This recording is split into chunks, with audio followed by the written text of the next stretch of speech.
shortly. We can get started and get on with our next talk. This presentation will be made by Dr. Zhao of the University of Kentucky. It's part of the Consortium for Fossil Fuel Liquefaction Science, and it will be dealing with the structure of titanium and titanium silica metals.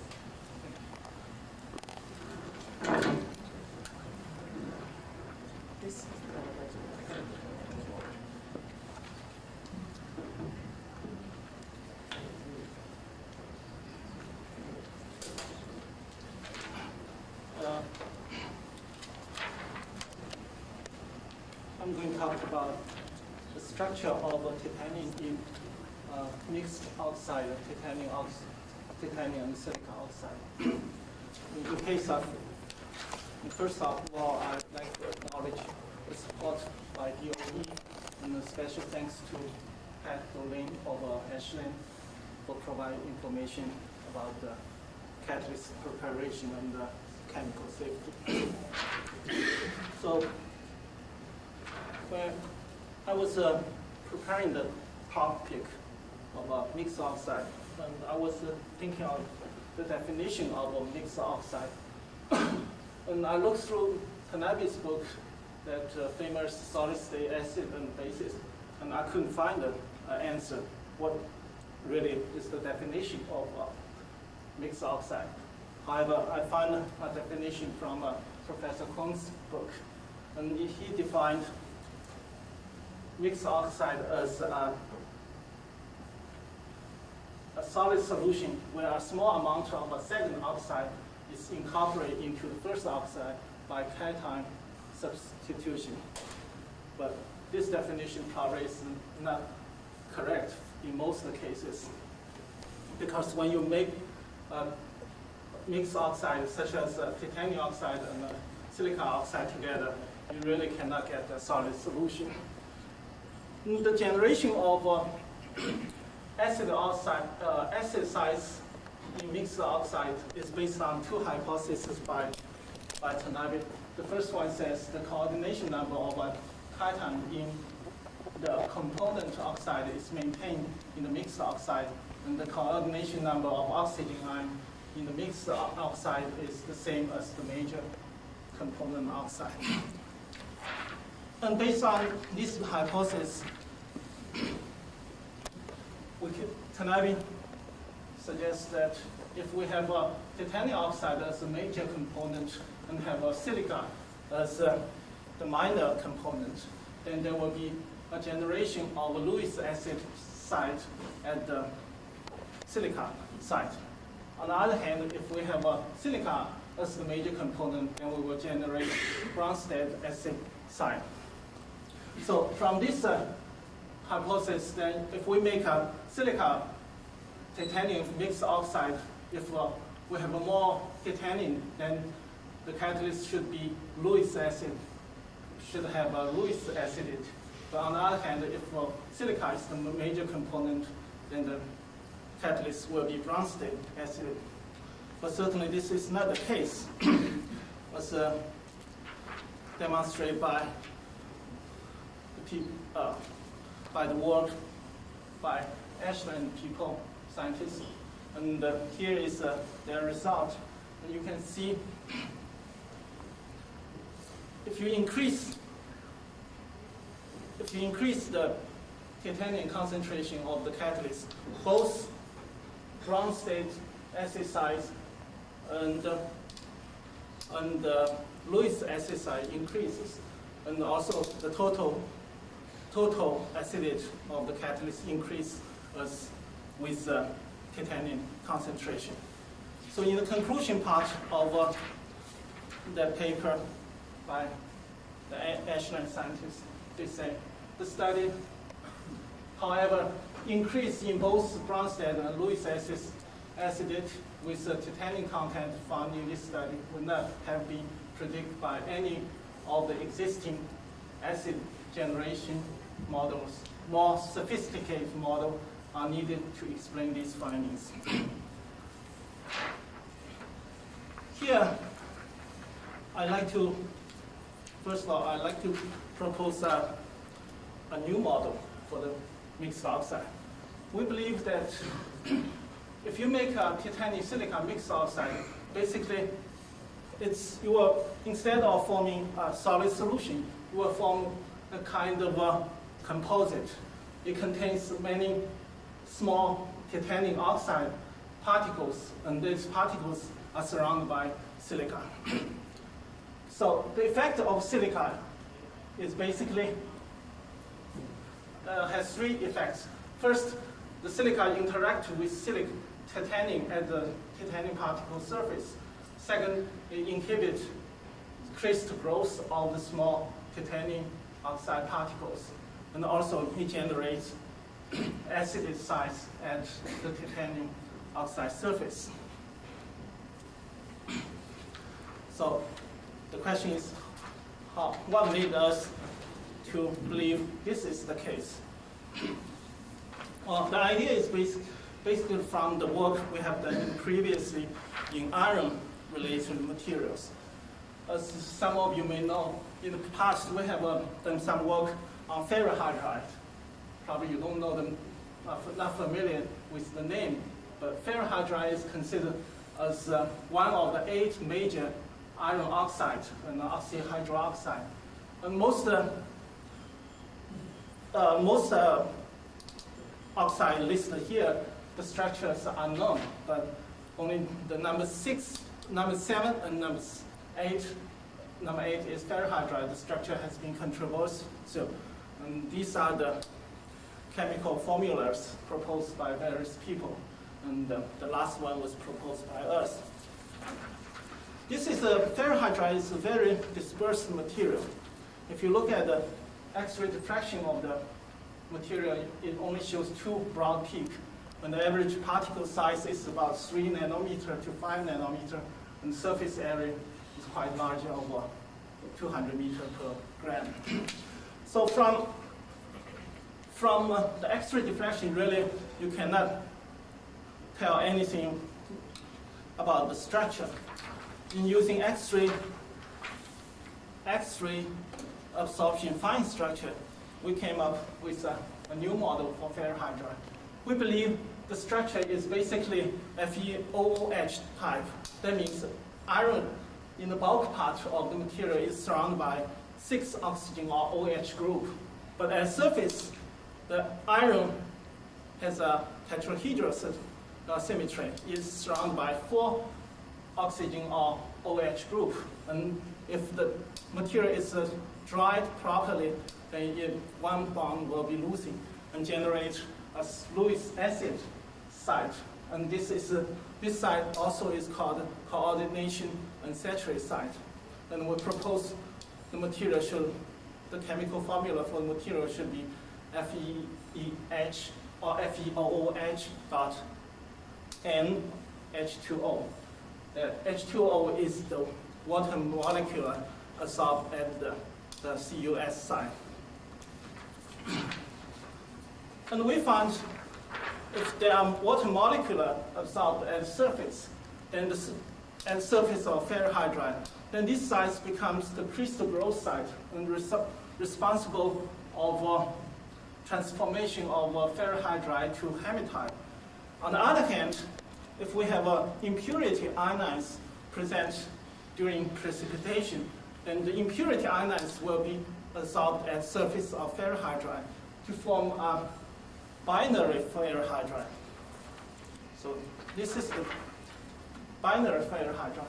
Basically, it has a ferrohydride of about 30 angstrom or 3 nanometer, and we can absorb material like silicon ions, moly ions, and phosphorus ions, and some organic acid ions at the surface. And probably you realize all these ions has a tetrahedral structure. As I mentioned earlier, once you have these impurity ions at the surface, then these impurity ions will block the crystal growth of the material. And this is the X-ray diffraction of 3 samples. On left is pure ferrohydride, and you can see at around the 225 degree and you start to see the formation of hematite. You increase the temperature, you see more hematite, and complete transition of is found at about 300 C. But once we add about 2% of silica, and then certainly you see the transition has increased. This spectrum is corresponding to 250. And if we increase the percentage of silicon to 5%, and at 425 C, still you don't see the formation of hematite. So it means really the addition of silica prohibit the crystal growth of crystal growth and formation of hematite. So here I'd like to summarize the work we have done on ferrohydride. The first one is impurity ions this tetrahedral impurity ions can be easily absorbed at the surface of ferrohydride due to its unique surface structure. Second is the impurity ions inhibit crystal growth. Then high temperature is required to convert ferrohydride to other iron phases. We can ironify these ironify phases. And number three, these new iron phases usually has small particle size. And after reaction, we found the impurity ion remain at the surface of the new phases. So since iron and titanium belong to the same transition element, so we think probably same thing happened in titanium oxide.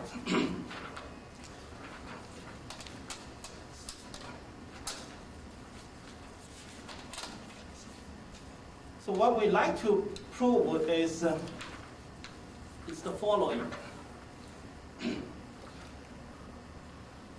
Is there a titanium hydride phase similar to that ferrohydride exists? The second one is, what's the effect of silica on the phase transformation and crystal growth of titanium oxide? And we prepare a series sample.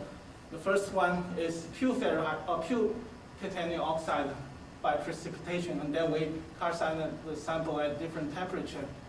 And the second one is titanium oxide and silica oxide, mixed oxide, with a percentage of titanium from 5 to 90%. And the technique we use including X-ray absorption fine structure and X-ray diffraction and the TEM. First, I'd like to give a brief introduction of X-ray absorption fine structure.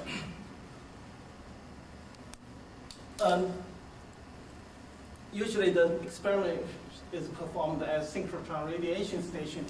Basically it's an electron ring, but it will generate X-ray, high energy and high intensity X-ray. And that X-ray will excite one electron from the atom. In this case, suppose this is the titanium, and that electron will be ejected from the atom and then will travel inside of the crystal. The electron will interact with the other electrons, also will interact with its neighbor atoms to form an X-ray absorption fine structure spectrum.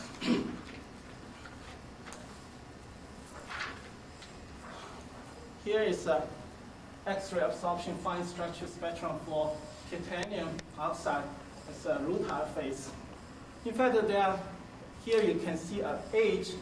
The age is for titanium is about 5 keV, and that energy is the energy necessary to excite the 1s electron of titanium. And there are three parts of the spectrum. The first part is the small peaks around here we call pre-age. The second part is the features around here we call near age, and that third part is the extended part of X-ray absorption fine structure called XFs. The physics of these three parts are different. The pre-age structure is also called cage effect. It reflects the symmetry of the cage surrounding the central atom. In our case, it's titanium. And it is corresponding to the 1s to 3d transition and can be explained by molecular orbit theory. So it gives us information of the cage, whether it's tetrahedral or octahedral.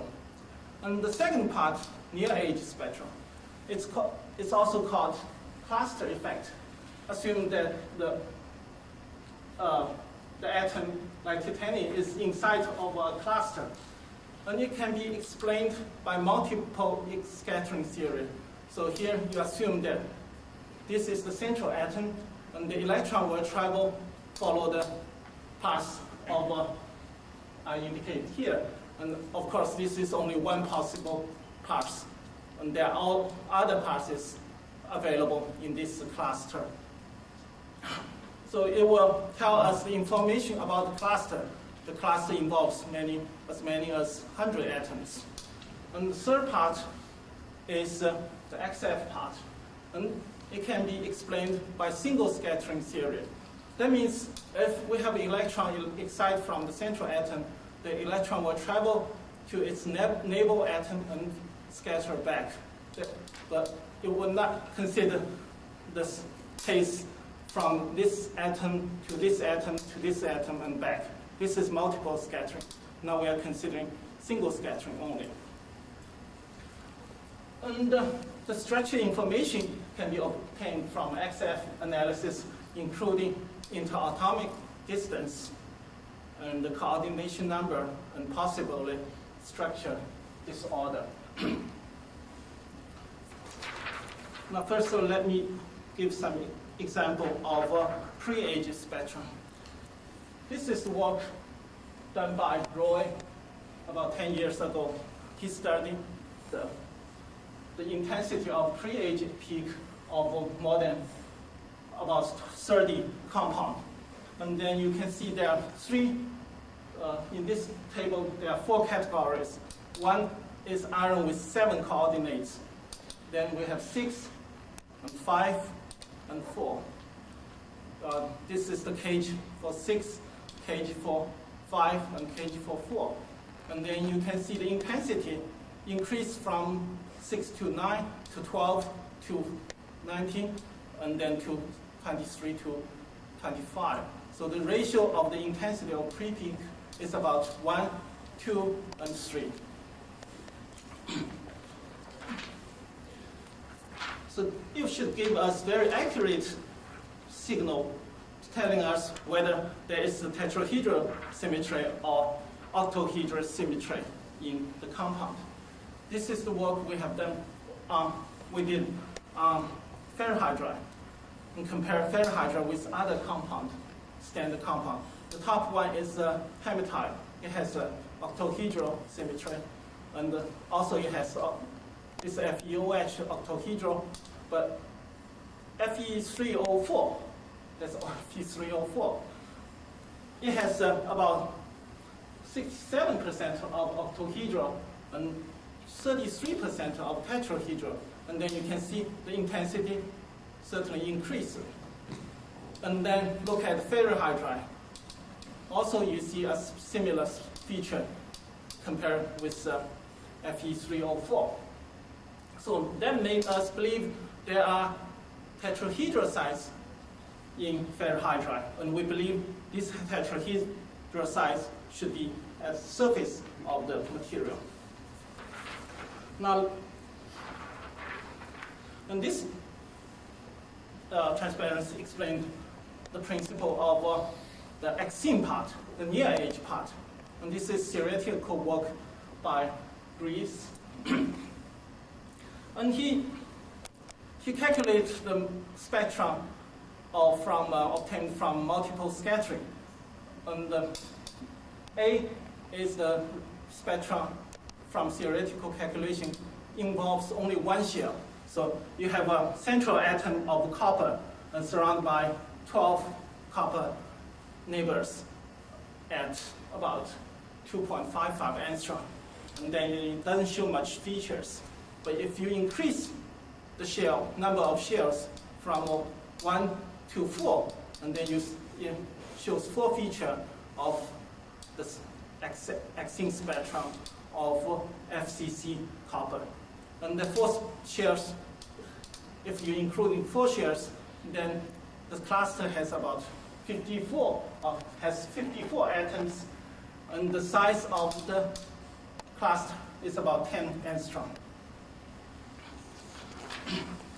Now let me explain the spectrum of the extended part. We're talking about single scattering theory. So that means if the electron is ejected from the central atom, then you will travel to another atom and scatter back. So from this diagram, this is a two-dimensional diagram for titanium oxide. So we have a central titanium atom, and then surrounded by 6 oxygens, and the next shell is 4 titanium. So from this diagram, probably you can guess that the spectrum should be dependent on the distance between the central atom and the neighboring atom. Also, it would depend on the intensity should be dependent on the number of atoms in one coordination shell.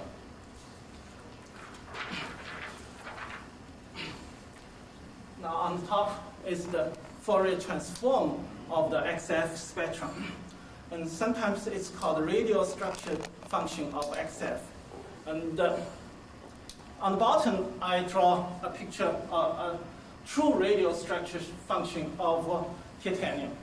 This tells us if you have an atom of titanium as center, and what we see is it has 6 oxygen at about 2 angstrom, and then you have 4 titanium and 4 titanium, and then several shells of oxygen between 3, 4, and 5, between 4 and 5 angstrom, and also there is a titanium shell contains 8 titanium atoms at about 5 angstrom. And this corresponding nicely to the XF spectrum. And you can see there are 4 peaks, 1, 2, 3, 4, corresponding to the titanium shells. And you don't see the oxygen shells because oxygen are weak scatters. So basically, you can get some information from the spectrum of XF telling us the surrounding of titanium in this case. And if you use a theoretical model, it's possible to find the coordination number and the distance between all of these coordination shells. Now, let's see the titanium pre-age spectrum. As I mentioned, titanium, the pre-age spectrum gives very good indication of the cage, the symmetry of the cage. On top is titanium and anatase phase. And the second one is the precipitation, and then we slowly increase the temperature of calcination. And then you can see there is a very strong peak of pre-age here. And you increase the temperature, then the pre-age intensity decrease, and at around 300 C, and this is basically the same as titanium anatase, and for increased temperature to 10,000 C, and then we obtain the rutile phase. So this is very similar to the case we observed in ferrohydride. And also we examined the pre-age features of these oxides. And you can see all these 3 cases. These 3 shows clear enhancement of the pre-age peak. And I calculate the intensity of these peaks. And for titanium oxide, it's about 50%. And then but for the precipitate, it's 70%, and decrease to about 50% again. But in all these cases, we see the presence of this phase. And probably this phase is indication of that material of the earlier precipitation is similar to that we obtained for ferrihydride. And here I also indicate the particle size of the titanium phase. On top, the initial precipitates, the particle size is very small, about 3 nanometer. When you increase the temperature, the particle size grows. But on the other hand, if we add silica, certainly at similar calcination temperature, we see much smaller particles. And, but with a very high concentration of titanium, and the particle size is almost same as an anatase phase obtained at 300C. Now let's look at the XF spectrum. On top is the titanium phase, titanium anatase phase. These are for the standard. And this is the precipitate. And you can see the oxygen structure is certainly different. Instead of have one oxygen shells at 1.95 angstrom, we have 2 oxygen shells corresponding to 3 atoms, 3 oxygen atoms at 1.82 angstrom, and 3 oxygen atom at about 2 angstrom.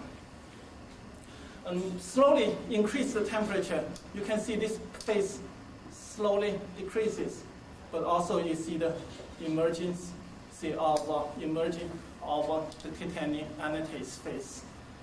And the bottom is, and then at about 600C, the anatase phase will transform to rutile.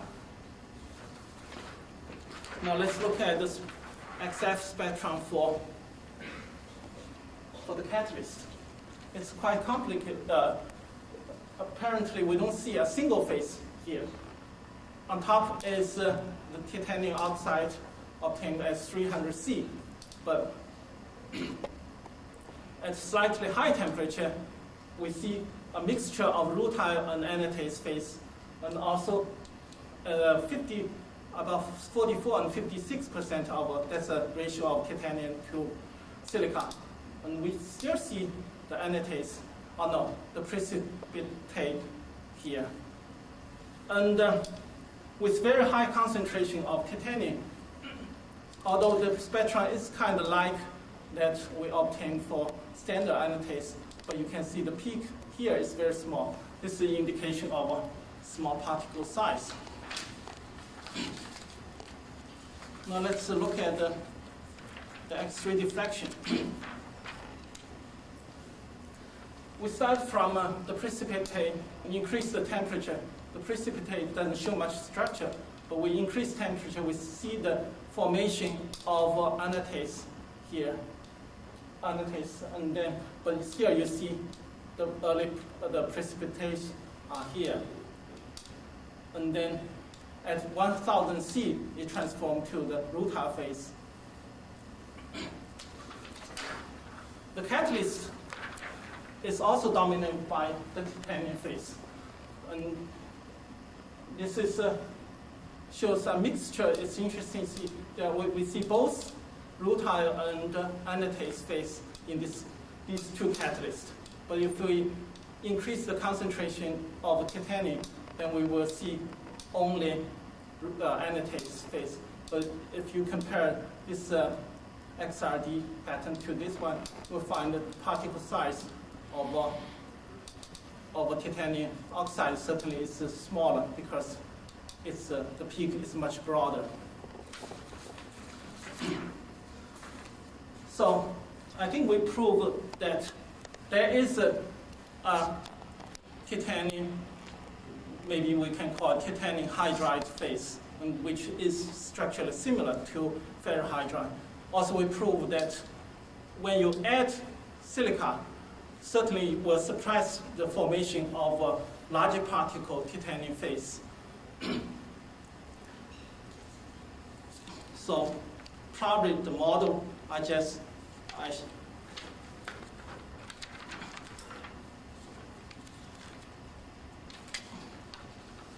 the model I showed you in the beginning of my talk probably is correct, I hope. It says, basically, if you make the mixed oxide, you get a composite instead of solid solution. And because the titanium oxide surface probably strongly interact with the silica. And also the silica suppress the formation of large crystal of titanium oxide phase. But we don't have evidence showing that. And also we guess probably the generation of acid site at titanium oxide phase is due to the interaction between silica and titanium at the surface. So from this model, we can predict the acid size is basically generated at the surface of titanium. And then if you increase the concentration of titanium in the mixed oxide, simply you increase the surface area of titanium particles. So the total acidity of the material should increase with the concentration of titanium in titanium silicon oxide, but it will reach a certain level, and then it will start to decrease because you don't have enough silica to stop the crystal growth. Now let's look at the data by the Ashland people, and then you see the total acidity start from 180 and increase to 564 and start decrease with the concentration of titanium to silica at 92%. But if I calculate the data in a different way, instead of calculate the total, the weight of total oxide, instead I use the weight per gram of titanium oxide. You will see, in fact, it starts at very high. That's a per gram for the titanium phase. It started at very high of 724, but slowly decrease. But there's a significant drop between 87% and 92%. And in this case, probably there's not enough silicon to stop the crystal growth. Okay, I think I'll stop here. Thank you for your attention.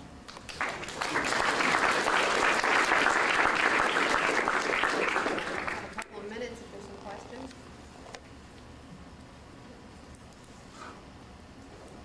Thank you. I'm going to ask a question.